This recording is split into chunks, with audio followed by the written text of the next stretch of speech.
Picture this. You're 78 years old and you want to walk your granddaughter to the park 3 blocks away. Some days that walk feels easy, other days your legs feel heavy, your steps get shorter, and you're the one who needs to stop and catch your breath. That difference, that simple change in how quickly you move, isn't just about being in shape. It is one of the strongest signals we have about how many strong, independent years you have left. I'm Dr. Hana Sasaki. I'm a physician who has spent the last 15 years caring for adults over 70 in my clinic in California. Every week, I watch people walk down the hallway, and within 10 steps, I can usually tell more about their future than half the blood tests on their chart. The number I'm watching is gait speed, how fast you walk at your normal, everyday pace. Your usual walking speed predicts your risk of losing independence, your chance of falling, your likelihood of being hospitalized, and even how many years you're likely to live far better than blood pressure, cholesterol, or many chronic diagnoses alone. The most important part, the part I want you to hold on to from the very first minute of this video, is that this number is not fixed. It can be changed. And the change does not require fancy equipment, expensive programs, or hours in a gym. It requires learning to walk with deliberate power a few times each week. This is not theory. This is what I teach my patients every single day, and what the research has shown for decades. When you improve your gait speed, you are not simply walking faster. You're rebuilding the coordinated strength of your heart, legs, brain, balance system, and nervous system all at once. You are sending a message to your body that says, I still intend to move through this world on my own terms. Let me show you exactly why this matters in the life you actually live. Think about the everyday things that determine whether you feel free or limited. Getting up to answer the doorbell before the visitor gives up, carrying groceries from the car without 3 trips, walking through an airport without panic when the gate changes, standing in the kitchen long enough to cook a real meal instead of heating something in the microwave. These are the moments that define independence after 70, and every one of them depends on the power and coordination you express when you walk. Your gait speed is the single best measurement we have of that total capacity. It is not just leg strength, it is a full body report card. When you walk at a brisk pace, your heart has to deliver oxygen efficiently. Your leg muscles, especially the fast twitch fibers that tend to disappear after 70, have to fire powerfully. Your core has to stabilize you with every step. Your inner ear, your eyes, and the sensors in your joints and feet have to constantly update your brain about where you are in space. Your brain has to integrate all that information faster than you realize and send the correct signals back down to your muscles. When any part of that loop starts to weaken, your walking speed drops. It is usually the first visible sign. That is why researchers now call gait speed the 6th vital sign. It gives us a picture that blood pressure or heart rate alone cannot. A slow usual pace often appears years before a formal diagnosis of frailty, mild cognitive impairment, or sarcopenia. The beautiful part is that the same systems that are declining can be trained to improve again. Even in your late 70s and 80s, your body keeps a remarkable ability to adapt when you give it the right stimulus. The numbers from the research are striking because they match what I see in real life. A major analysis that combined 9 large studies found that 0.8 meters per second, roughly 1.8 miles per hour, or about 85 steps per minute, sits at the median life expectancy for age and sex. Walk consistently faster than that, and the data shows longer than average survival. Walk consistently slower, and survival curves drop. Another meta-analysis of more than 100,000 older adults discovered that for every 1/10 of a meter per second slower you walk, your risk of dying earlier rises by about 12%, and your risk of cardiovascular events rises by 8%. At age 75, people classified as slow walkers below 0.6 meters per second die on average 6 years earlier than normal walkers and more than 10 years earlier than fast walkers, 10 years. That is the difference between seeing your youngest grandchild graduate high school or not. These are not abstract statistics. They are years of birthdays, holidays, morning coffee on the porch, and spontaneous trips to the farmer's market. That is why I refuse to treat slow gait speed as an inevitable part of aging. It is a modifiable vital sign. I want to tell you about a few patients so you can see how this looks in real life. Mrs. Tanaka was 78 when she first came to me. Smart, funny, still volunteering at the Japanese American Community Center. During her visit, I noticed she walked down the hall with short, careful steps and held the railing on the way back from the scale. When I asked her about it, she laughed and said, "Doctor, I'm just getting old." But she admitted she had stopped going to the longer aisles at the grocery store and had started asking her husband to walk on her left side so she could hold his arm. We tested her usual gait speed. It was 0.62 meters per second. We started her on the exact interval protocol I'm going to give you in detail later. 30 seconds of brisk walking, 1 minute of normal pace, repeated for 20 minutes, 3 times a week. She did it on the sidewalk in front of her house using telephone poles as markers. Within 6 weeks, her usual speed had climbed to 0.81 meters per second. By 4 months, she was walking at 1.1 meters per second without thinking about it. She told me the biggest change was that she no longer felt she was managing her walks. She was simply walking again the way she had for most of her life. She started taking her granddaughter to the park again. That is the kind of victory I want for you. Then there was Mr. Alvarez, 81, a retired mechanic. He had survived a heart attack 8 years earlier and was convinced his slow pace was permanent. His gait speed was 0.55 meters per second. He was skeptical but willing to try because he missed being able to browse the hardware store for an hour without exhaustion. We combined interval walking with simple leg strengthening he could do holding his kitchen counter. Within 5 months, his speed increased to 0.94 meters per second. The first time he walked the full length of a big box store without stopping, he called my office to tell the receptionist.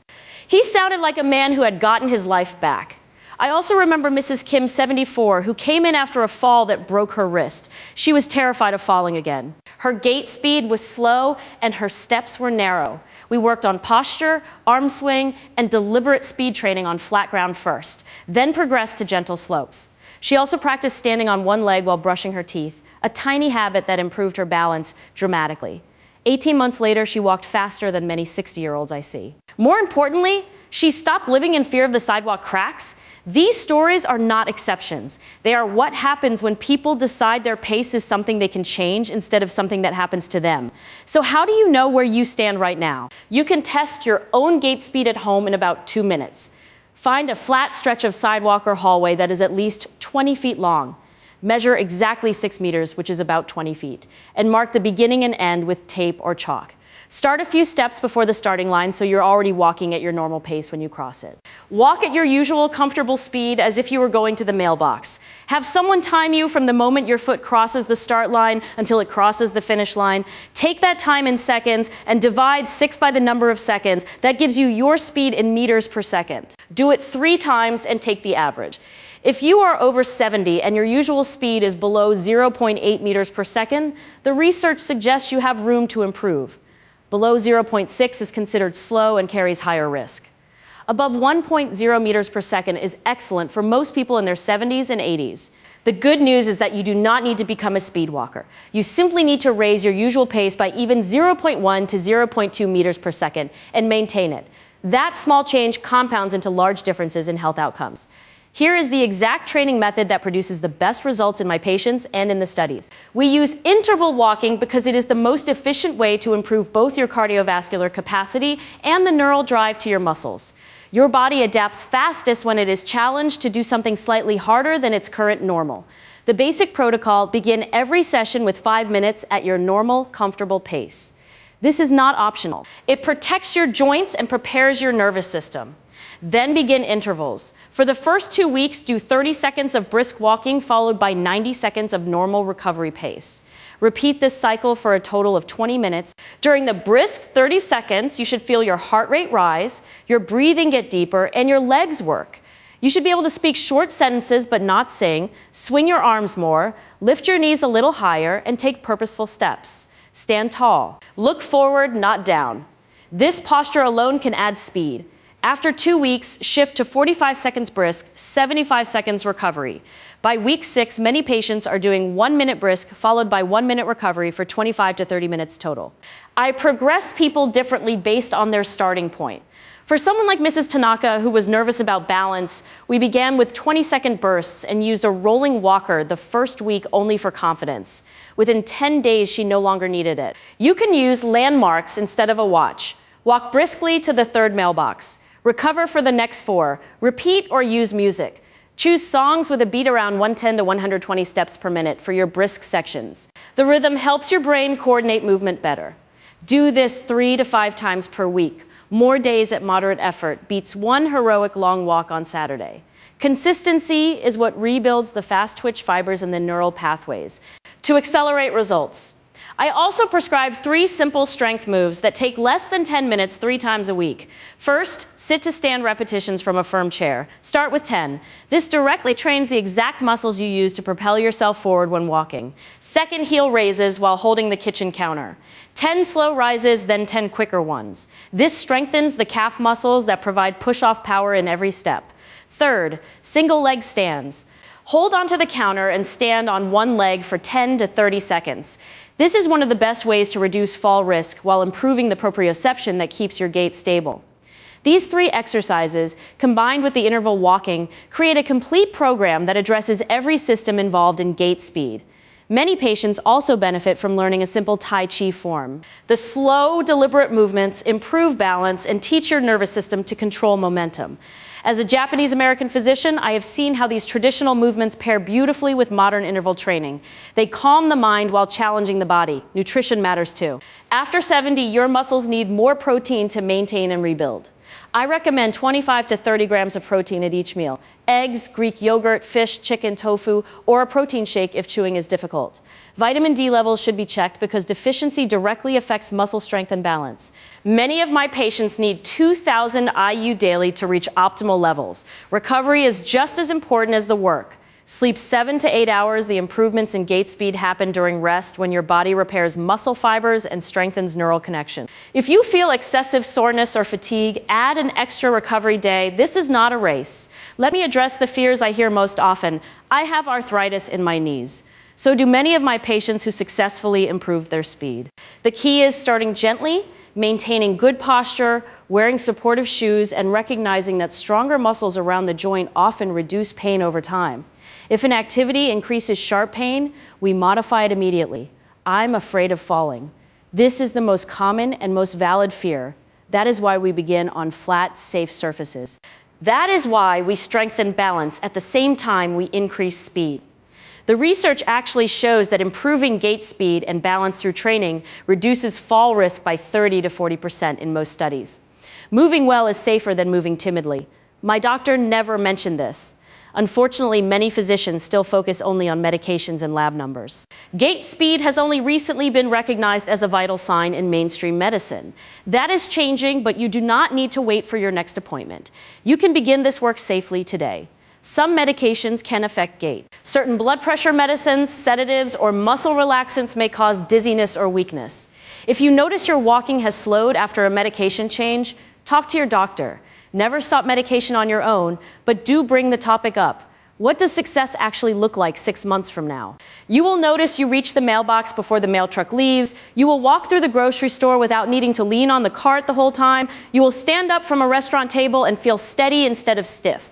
Your family will comment that you seem more energetic. These are the real measures. You will also likely see improvements in blood pressure, blood sugar control, mood, and sleep. The brain benefits are particularly striking. Faster walkers show less cognitive decline over time. The increased blood flow and neurotrophic factors stimulated by brisk walking appear to protect memory and processing speed. This is holistic medicine at its most practical, one habit that touches every system that matters for living a full life. I want to be very clear about safety. If you have had recent heart problems, uncontrolled blood pressure, severe osteoporosis, or a history of falls with injury, please have a conversation with your physician before beginning. A supervised cardiac rehab or physical therapy program may be the smartest place to start. For the vast majority of people over 70 who can already walk independently, this program is safe and effective when started gradually. The most powerful predictor of success I see in my patients is not their starting speed. It is their willingness to believe that change is still possible. Your body at 75 or 82 or 89 is still listening. It still responds to the right signal. Every brisk interval you complete is a vote for a stronger, steadier future self. Start this week, pick 3 days, put on comfortable shoes. Walk out your front door and do the first session exactly as I described. 30 seconds of purposeful, powerful walking. 90 seconds, easy. Repeat. Then come back here and tell me in the comments how it felt. I read every comment. I want to know, what is your current walking pace like? Have you noticed yourself slowing down? What is the activity you most want to protect? Whether it is playing with grandchildren, traveling, or simply moving around your own home without fear. Your story might be the one that gives someone else the courage to start, because this is not about walking fast. It is about refusing to let your world get smaller year after year. It is about keeping the ability to say yes to life. You have more power than you realize. Your next steps literally can change how many healthy steps you get to take in the decades ahead. Start today. Start gently, start with belief. I'll be right here with you. Word count, 5812. Character count with spaces, 36,874.